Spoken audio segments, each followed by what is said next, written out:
The dangers of concussions in football. Manufacturers are now using new technology to try to make helmets safer. But we found many schools still don't use the best rated helmets. Patrick Fazio tells us how concerned parents and players should be.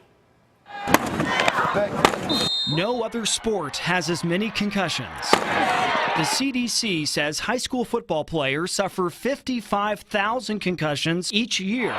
To try to prevent injuries, schools are buying the newest helmets. We want to be on the forefront of concussion, prevention. In recent years, Shawnee Mission East spent thousands of dollars to upgrade many of its football helmets. The school now uses highly rated helmets based on a study from Virginia Tech professor Stephen Duma. All we're basically telling you is which helmets do a better job at reducing head acceleration, and all the research shows that reduces your risk of injury. Virginia Tech's star rating system ranks helmets from not recommended up to 5 stars. 41 Action News compiled information from high schools in our area to see how their helmets compare to Virginia Tech's ratings.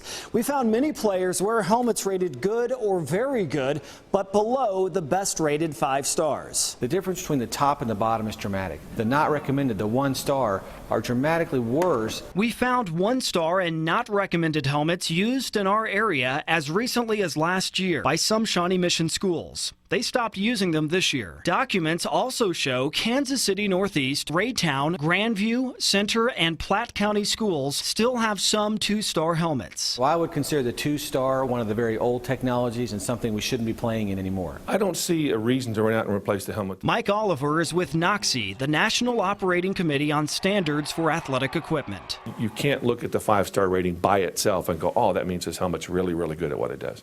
No, it just means it's better than the ones they compared it to. Oliver also doesn't see much of a difference between the helmets with higher ratings. What manufacturers have told me is it's not that difficult to take a helmet from a 3-star to a 5-star model.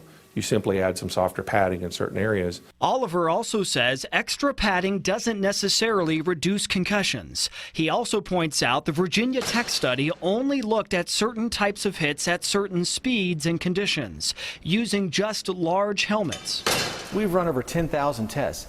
If you start testing every single size, every single helmet, every single temperature, every single configuration, you'll never get anywhere. In response to the criticism, Professor Duma is adding to his study next year to look at different types of hits at different angles. We're going to add linear and rotational acceleration components to all of our helmet evaluation. The Virginia Tech study will also start evaluating all sports that use helmets.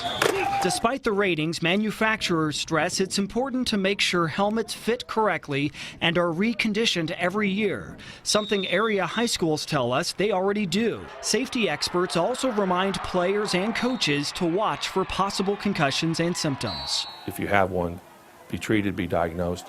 Don't return to play until you're absolutely cleared through a medical process. Because there's no such thing as a concussion-proof helmet. Patrick Fazio, 41 Action News.